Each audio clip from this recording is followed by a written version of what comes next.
사람이 이제 행복 호르몬을 많이 분비하고 그러려면 일생 일대에 아주 가장 행복했던 순간을 자주 떠올려야 될 것이라고 저는 생각합니다. 그래야만 이제 그 다이돌핀 같은 게 분비될 거 아니겠습니까? 그래서 이제 가만히 보면 사람이 이제 재미 중에서 가장 재미있는 게 인곡선사라는 분이 계셨는데요. 저는 그분을 아주 좋아했어요. 그 무자답이라는 거를 이렇게 자기 제자한테 전했는데 뭐냐. 이제 제자한테 전해줄 게 없잖아요. 뭐 스님이니까 뭐 재산을 물려줄 것도 없고 아무것도 없으니까 나는 너한테 무자답을 글자가 없는 그런 돈을 너한테 물려주마, 상속해주마 하면서 이제 불러가지고 얘기를 했어요. 야, 보니까 너 설탕물을 먹으면 계속 먹을 수 있냐? 그랬더니 설탕물은 처음 먹을 때는 참 달콤하고 좋죠.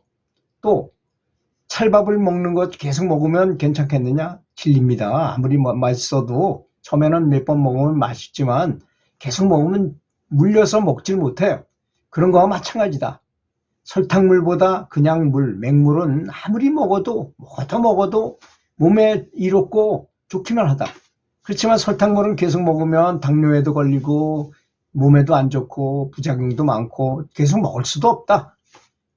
또 찰밥을 계속 먹는 것보다는 그냥 보통 일반 보통 밥을 쌀밥을 먹으면 그건 맛은 좀 덜할지 모르지만 아무리 먹어도 물리지 않지 않느냐. 그거와 같은 것이다. 그런 거 마찬가지로 또 공부하는 우등생들 보면 공부가 다 어렵게 생각하고 다 힘들어하지만 그 우등생들은 정말 영웅 대접을 받아요. 학부모들한테, 다른 친구들한테, 선생님들도 존중합니다. 그 전교 1등 하는 학생은. 그런 사람이 돼 보지 않았잖아요. 우리는 돼 보면 정말 그렇다 그래요.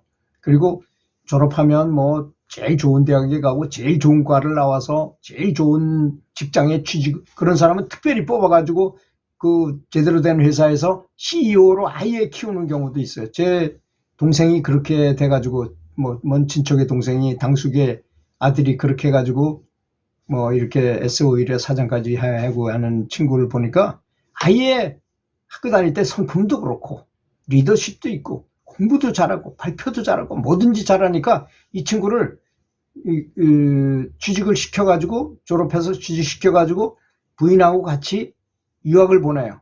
그래서 거기서 공부해서 학위 받게 해가지고 오고서 바로 과장으로 승진시키고 얼마 안 있다 상무가 되고 상무 있다가 부사장 했다가 그 그룹에서 아주 그룹의 총수로 이렇게 키우더라고요. 그렇게 될 수도 있다는 것이죠. 그래서 그런 것이 다 감동의 물결, 감사하는 마음 이런 것들을 갖는 데서 비롯된다는 것이죠.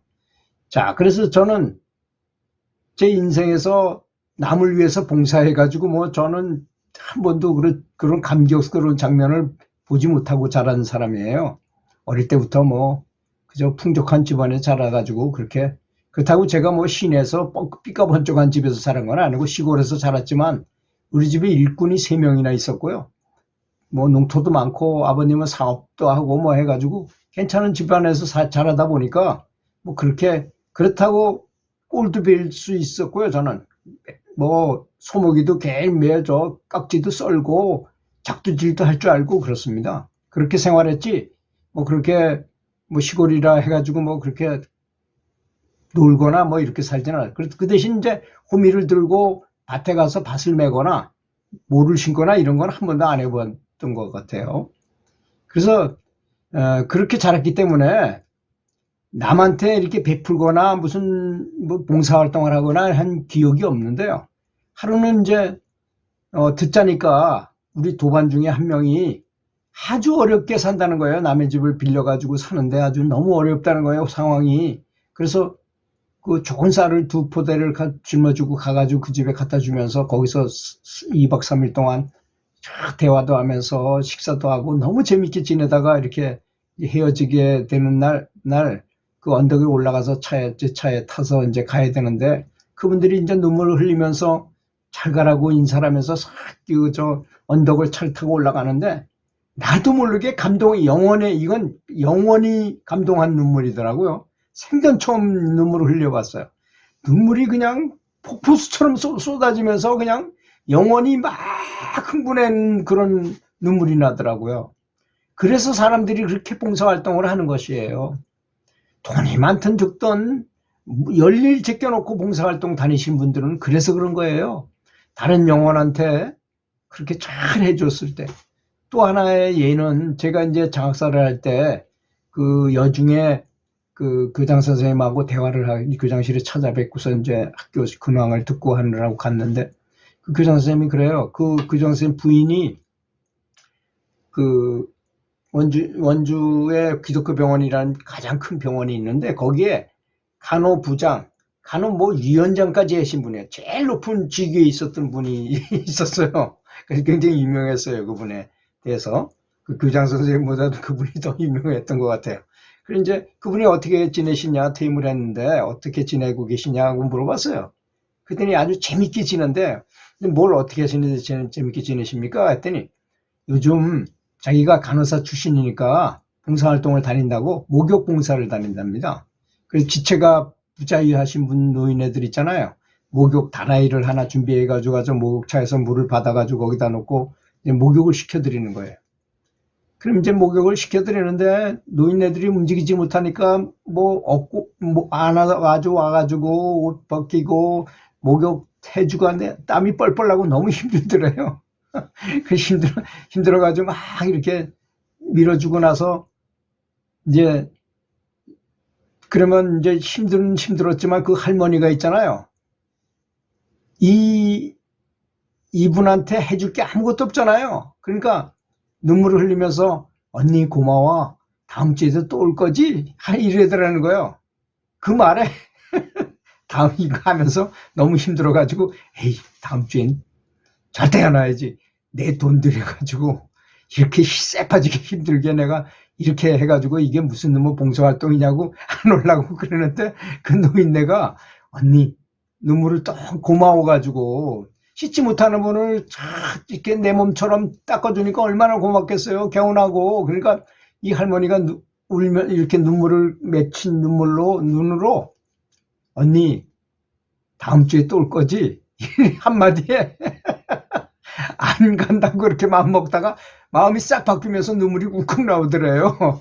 그래 다음 주에 뭐 안 가긴 뭘 안 가. 또 다시 준비해가지고 뭐 한 번 가는데 한 7만 원 정도 들은데요. 자기 돈을 투자해가지고 뭐 사이다도 몇 병 사고 카스테레 빵도 사고 이래가지고 가서 다음 주에 또 가서 이렇게 열심히 해드리고 하는데 그때 그분이 그 감동에 아주 감격의 그 영혼이 그때는 정말 영원히 감사하는 거거든요. 그 할머니의 그 마음만이 아니고 영혼까지도 감사한 거잖아요. 그때 그런 감사를 받았을 때 사람은 다이돌핀인가 이런 것이 분비될 수 있다고 저는 생각합니다.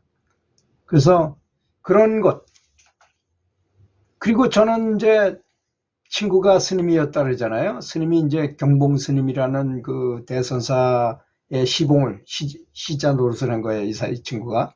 그러면서 책을 많이 가지고 또 이래가지고 그 해제 기간 결제 3개월하고 해제 3개월이잖아요. 그 해제 3개월 했을 때 그 친구들은 고향에 와서 자랑하고 싶은 거예요. 이 친구가 어리니까 와가지고 그때 뭐 대학교 1학년 때였으니까 뭐 19, 20살 요때였잖아요. 그러니까 친구들한테 자랑하고 싶은 거야. 나 스님이 이렇게 해가지고 말이야. 내가 선방 수자다. 아주 그냥 자긍심이 대단하더라고요. 눈에서 불이 뚝뚝 떨어지면서 아주 그렇게 얘기를 하더라고요. 그러면서 그 불교 얘기하는데 너무 재밌는 거야. 그래서 친구 4명이었었는데 3명은 출가했어요. 그 길로 그 친구들이 다 행자생활만 하다 스님은 다 그만두고 돌아오긴 했지만 하여튼 머리 깎고 스님이 된다고 인사로 내려갔었어요. 정말로.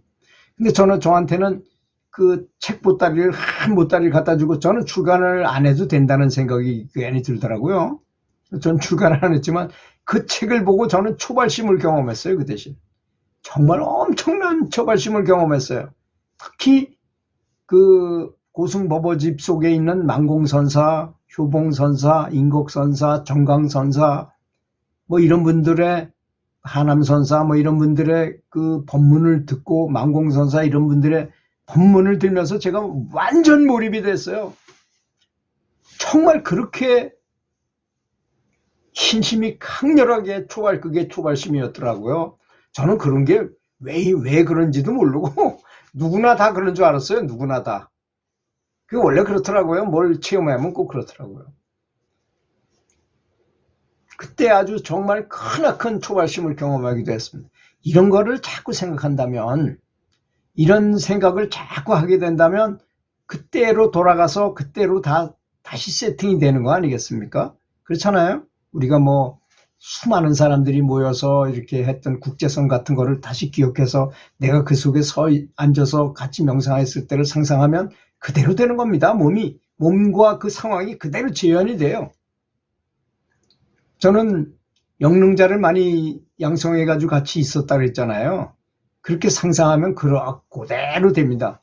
화엄경을 생각하고 화엄경에 대해서 말을 하거나 화엄경에 대한 얘기를 하면요. 화엄경에서 나타났던 그런 현상들이 주변에 쫙 펼쳐집니다. 정말 그런 얘기는 많이 들으셨을 겁니다. 그래서 항상 가장 감동스럽고 감격스러운 장면을 많이 떠올리고 생각하라는 것입니다. 들어주셔서 감사합니다.